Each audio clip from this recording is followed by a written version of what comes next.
Wow, c'est bon d'être de retour derrière le micro. Ça fait vraiment plaisir de pouvoir partager avec vous, encore une fois, via dans un nouveau format avec le podcast. Donc, aujourd'hui, dans l'épisode, je vous présente le podcast, je présente aussi Casper, qui est mon fidèle allié dans ce projet-là. Puis après ça, on va adresser vraiment par où commencer les premières étapes pour trouver notre processus d'affaires qu'on veut attaquer ou notre problème. Faut pas oublier, ce qu'on veut viser, c'est le besoin d'affaires va dicter la technologie et non l'inverse. Sur ça, j'espère que vous allez avoir un bon épisode. Merci de votre écoute.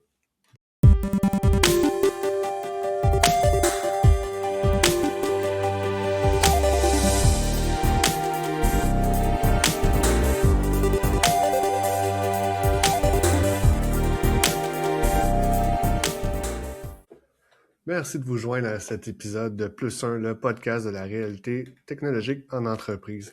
Premièrement, vu que c'est le premier épisode, je veux prendre un moment pour vous expliquer un peu pourquoi le nom Plus 1. Donc, l'idée derrière ça, c'est un changement à chaque jour nous amène une chance plus près d'atteindre notre objectif. Donc, vraiment aussi simple que c'est un petit changement peut faire en sorte que sur le long terme, on est plus un vers notre objectif. Comment qu'on va faire ça? Ça va être à travers de discussions sur l'optimisation, l'efficience en entreprise, en incluant la puissance des technos avec la puissance de l'être humain. Donc, les deux ensemble, à quel point ça peut venir vous amener des bénéfices au travers de votre entreprise. Le grand pari de tout ça, c'est que la techno, faut pas le voir comme une menace, mais c'est comme un levier à notre entreprise, un levier vers de meilleurs résultats vers notre objectif. Premièrement, qui je suis, Eric Murray. Je suis directeur de l'innovation et intégration post-acquisition chez Casper. J'ai un background en ingénierie TI.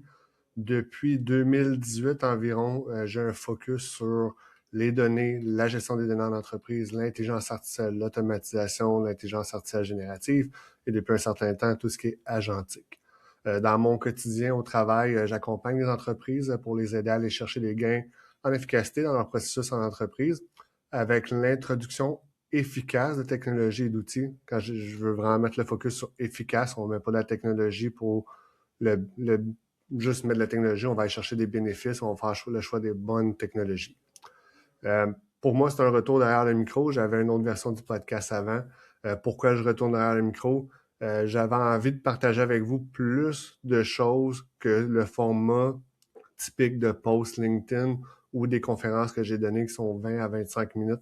Là, je veux vraiment pouvoir vous donner du contenu dans un format plus long, mais pouvoir interagir avec vous via les commentaires, même des fois avoir des gens avec moi. Le podcast en tant que tel, c'est quoi plus un? Vraiment, on va regarder la réalité technologique en entreprise.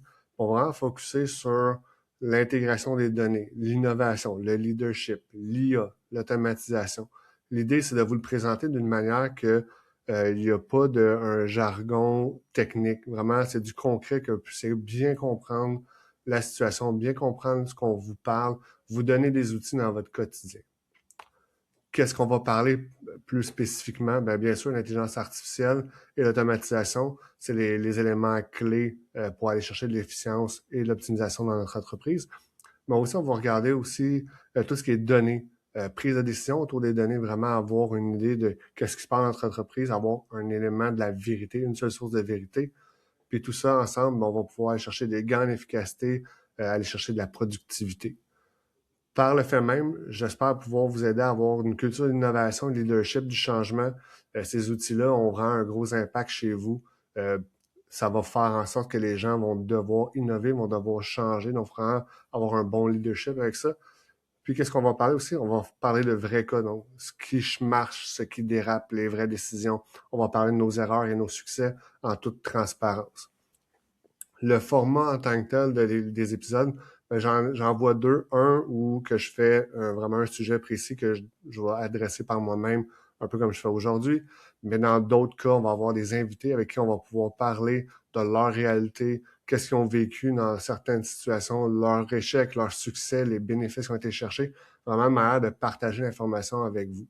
L'idée, c'est vraiment de comprendre aujourd'hui pour transformer demain.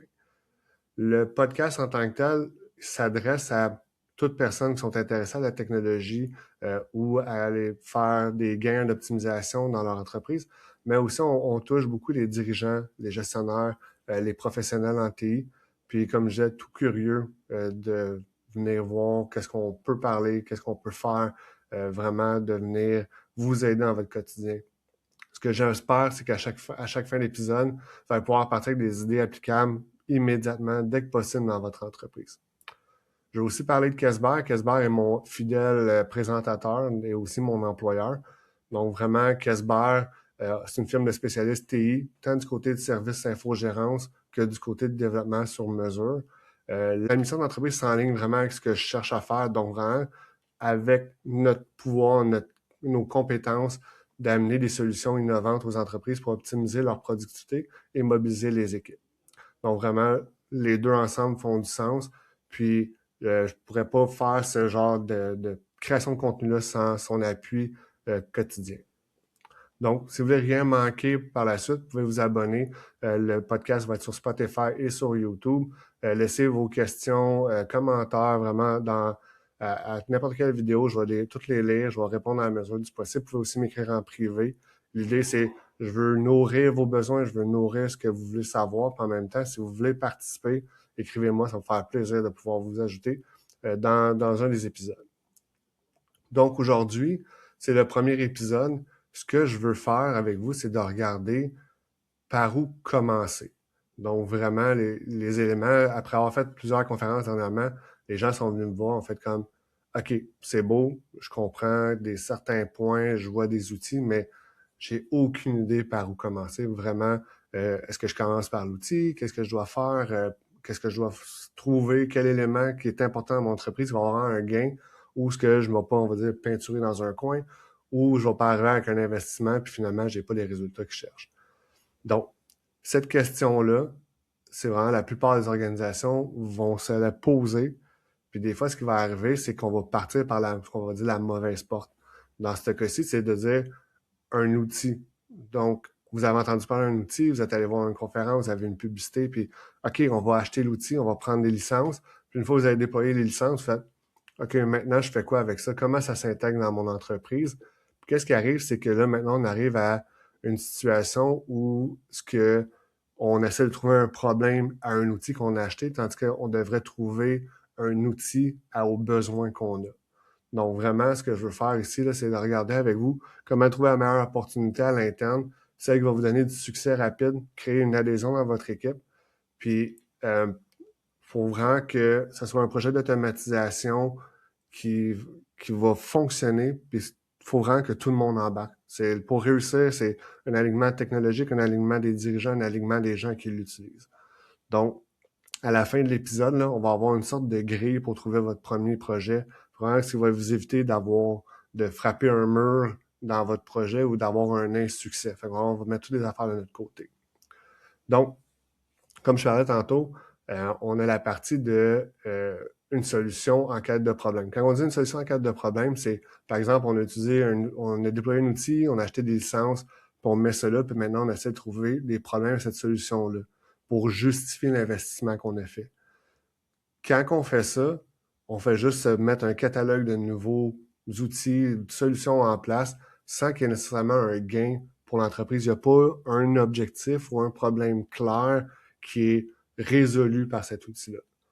Donc, quand on est inondé par plein de choses qu'on voit aux nouvelles, dans les conférences, on veut vraiment essayer de l'utiliser. En réalité, ce qu'il faudrait faire, c'est de prendre un pas de recul et de regarder qu'est-ce qui se passe. Qu'est-ce qui est notre problème? Où est-ce qu'on devrait travailler? Où est-ce qu'on devrait commencer vraiment les éléments? Puis, quand on regarde ça, si on revient un peu à partir de dire pourquoi beaucoup d'échecs en partant, c'est que qu'est-ce qui va arriver? C'est qu'on va utiliser un outil pour un problème qui n'est pas le meilleur fit. Quand on va le déployer, les gens ne vont pas l'utiliser. Donc, on va avoir un effet néfaste sur l'utilisation de l'outil qui fait que, en termes d'adoption, ça vient causer vraiment un problème où ce que l'outil va rester là. Donc, la vraie bonne question à se poser, c'est quoi mon problème d'affaires qui me coûte du temps, de l'argent, des ressources, des qualités de service, puis on part de là. On va aller creuser ces éléments-là, puis on part de ce besoin-là. La techno, c'est un moyen d'arriver où ce qu'on veut aller. Dans le sens que si l'objectif, c'est d'avoir un meilleur service à la clientèle, ben la techno doit venir appuyer le tout, puis c'est un moyen de se rendre. Donc, si on veut faire une analogie, on n'achète pas une perceuse parce qu'elle est belle, on l'achète parce qu'il y a un trou à percer. Puis l'automatisation, c'est pareil. Il faut commencer par savoir où est-ce qu'on va faire le trou avant d'acheter la perceuse.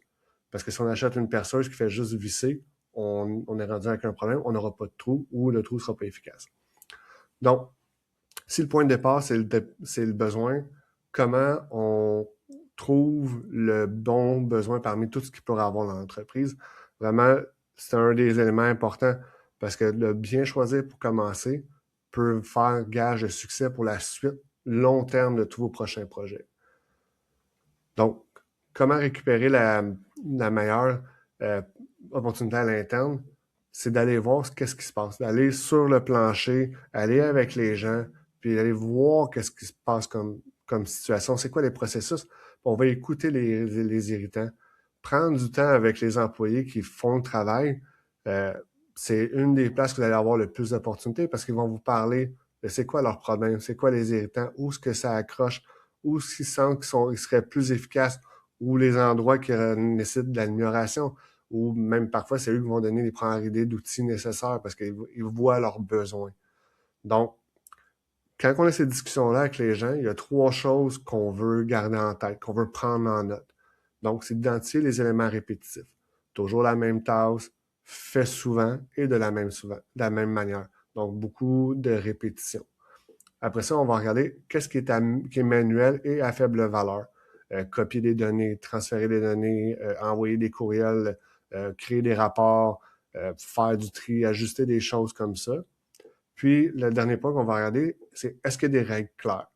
Est-ce qu'on peut expliquer la décision en que si ça arrive, alors on fait ceci? Quand on a ces 3 éléments-là, ça nous permet d'avoir vraiment des éléments clairs ou les éléments nécessaires pour créer un bon projet d'automatisation. Puis, si vous voulez avoir, mettons, vraiment un de l'aide, demandez à vos équipes quelle est la tâche que tu détestes le plus faire, qui revient à chaque semaine, puis la réponse qui va revenir va souvent être un très bon candidat pour votre premier projet. Maintenant, OK, on a une liste d'opportunités. Comment qu'on va savoir c'est quelle la meilleure dans tout ça? Donc, on va se faire une sorte de grille qu'on appelle l'impact versus effort. Le principe est assez simple. On va créer un tableau en 2 axes. Donc, dans l'axe du bas, on va dire peu d'impact, beaucoup d'impact. Puis après ça, dans les 2 côtés, de l'autre côté, on va faire effort, peu d'effort, beaucoup d'effort. Donc, en impact, c'est, mettons par exemple, c'est quoi le risque sur notre entreprise? C'est quoi les gains potentiels en temps, en coût?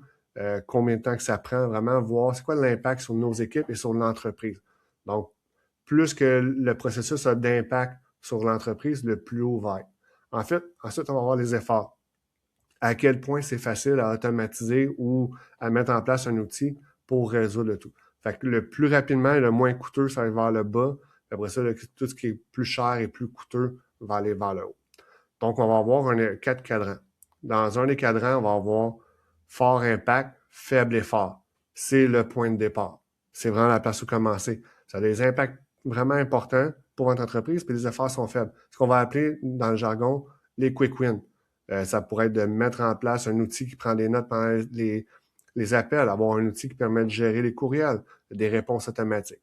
Par la suite, on va avoir fort impact, effort élevé. C'est la deuxième place qu'on va aller, mais c'est des projets plus importants. Donc, vraiment, il y a des éléments à planifier, il y a des coûts, il y a des ressources. Le troisième cadran qui est faible impact, faible effort, c'est les projets qu'on va dire qu'on va faire entre deux. C'est pas une priorité, on peut les faire, mais c'est pas dans notre roadmap principal. Faible impact, effort élevé, c'est les éléments à éviter. Ça veut dire que le coût pour le bénéfice qu'on va avoir ne vaut pas l'investissement. Donc, on a un mauvais ROI. Puis, une des choses aussi qu'on peut regarder pour mieux départager, c'est est-ce que le processus est stable? On ne va pas automatiser un processus qui change bientôt. Dans le fond, si on sait déjà qu'on a un élément qui va changer, on ne va pas commencer à attaquer cela. On va attaquer quelque chose qui est déjà stable. Ça va avec le point tantôt que je parlais des règles claires. Les règles sont claires, le processus est stable, les risques sont minimes, l'investissement est minime. C'est une bonne place pour commencer. Autre élément à regarder pour différencier deux projets, c'est est-ce que les données qu'on a besoin sont accessibles et propres. Donc, ça veut dire, est-ce que déjà on a les éléments nécessaires de base pour créer l'automatisation ou fournir l'information à l'agent d'IA ou à l'outil. Puis, est-ce qu'il y a quelqu'un qui est propriétaire du processus qu'on regarde? Est-ce qu'il y a quelqu'un qui focus là-dessus, que c'est comme lui le propriétaire, il connaît tout? Pourquoi? C'est maintenant, on a quelqu'un qui est identifié comme le point de référence, c'est notre champion, c'est lui qu'on veut regarder. Donc, on a trouvé notre processus qu'on va regarder, l'outil. Maintenant, c'est qu'est-ce qu'on fait avec ça? Est-ce qu'on regarde une seule tâche? On regarde tout le processus au complet? Donc, vraiment important, c'est comment qu'on peut maintenant, une fois qu'on a choisi, se rendre à l'étape suivante qui est l'adoption, un facteur de succès. Donc, l'adoption, ça se construit à partir d'un premier projet. Souvent, on va dire que le premier projet est politique, dans le sens qu'on veut un projet qui va être un succès, que les gens vont apprécier, puis vont avoir vraiment des résultats. Euh, le succès technique, ce n'est pas un succès d'adoption. Donc, une automatisation qui fonctionne numéro un, aucun problème, aucune erreur, mais que personne n'utilise, c'est un échec. Ça fera rien. Ça veut dire que les gens ne l'utiliseront pas, on n'ira pas chercher les gains qu'on veut avoir. C'est vraiment, ça sert à rien. Donc, l'idée d'adoption, c'est de pouvoir dire que les gens l'utilisent puis que la technologie est aussi un succès. C'est pour ça que ça devient important quand un des premiers projets qu'on va faire, c'est un projet qui est visible et apprécié. Le premier projet, là, il devrait soulager des douleurs de certains gens, un groupe de personnes. Quand on parle de douleur, ça revient un peu au début quand on parle de trouver les irritants. Donc, de trouver des choses que les gens trouvent que ça n'a pas une valeur, que pour eux, c'est vraiment un fardeau de faire, qu'ils veulent vraiment pas travailler là-dessus.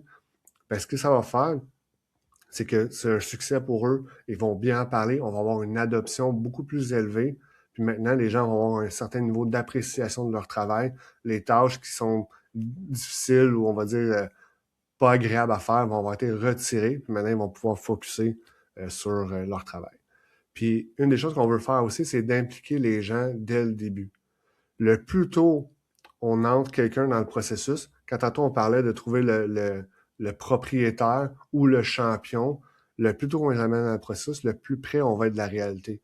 Parce que tu as la théorie, dans le fond, ce que les documents disent, la documentation va dire, mais les gens qui l'utilisent, eux ont peut-être une vision différente, ils ont des éléments qu'ils ont vécu avec leur expérience. Le plus tôt qu'on les amène, le plus tôt que notre outil, notre automatisation, notre agent va être plus près de la réalité, le plus haut taux d'adoption qu'on peut avoir grâce à ça. Un autre élément à regarder, c'est il faut avoir des résultats mesurables. Puis après ça, on célèbre. Okay? Quand je dis résultats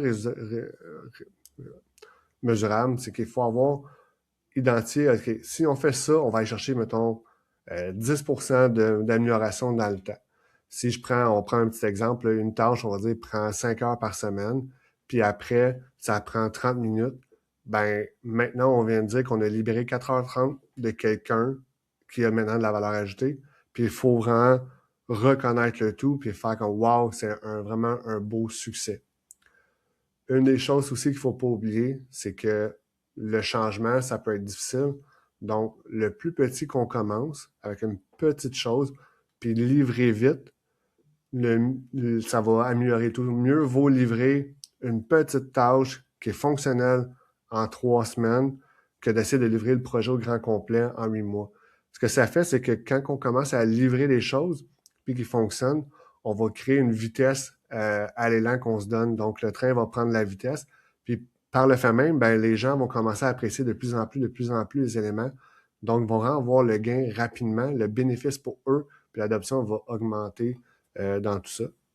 Puis, il faut toujours garder la boucle, l'humain dans la boucle à partir du début jusqu'après le tout. Vraiment, les agents d'IA, par exemple, ou les automatisations vont faire des choses, mais reste que l'humain est là pour s'assurer qu'il fonctionne bien. L'humain est là pour cadrer les problèmes plus complexes. L'humain est là pour reconfigurer parce qu'il y a des éléments où ce que,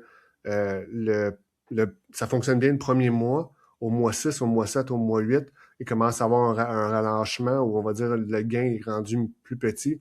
Ben, l'humain doit investiguer pourquoi. Des fois, c'est une sous-utilisation, des fois, il y a un changement de notre processus, des fois, c'est la source de données qui a des problèmes qui fait qu'on n'a pas les mêmes résultats. Donc, vraiment garder l'humain dans la boucle continuellement.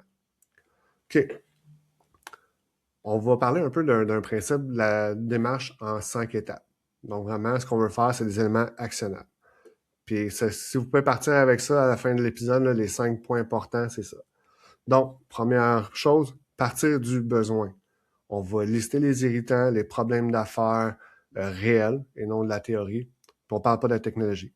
Vraiment, on ne fait pas « Ah, si on fait ça, on pourrait utiliser tel outil. Oh, je pense à tel outil. » Non.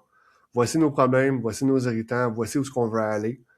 À partir de là, on va avoir une liste d'éléments à travailler. On va prioriser. On va placer tous les candidats dans une grille impact et fort. Puis ce qu'on veut faire, c'est de regarder vraiment les éléments qui sont dans fort impact, faible et fort. Puis par-dessus ça, si jamais on en a plusieurs en même temps, ben, ce qu'on va regarder, c'est un processus qui est stable, avec des données qui sont présentes et propres.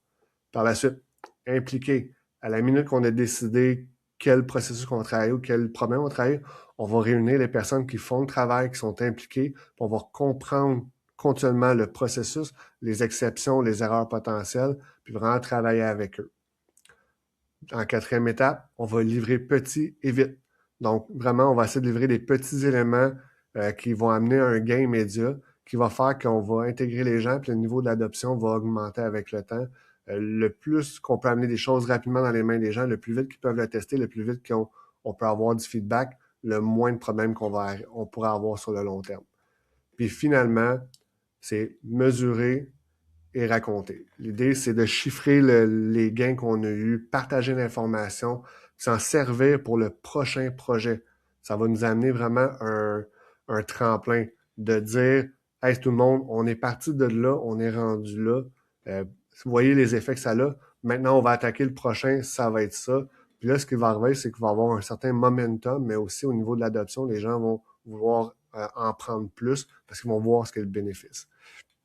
Donc, faut pas oublier, à chaque étape, la question reste, c'est quoi le besoin d'affaires qu'on sert? C'est quoi le problème qu'on veut régler?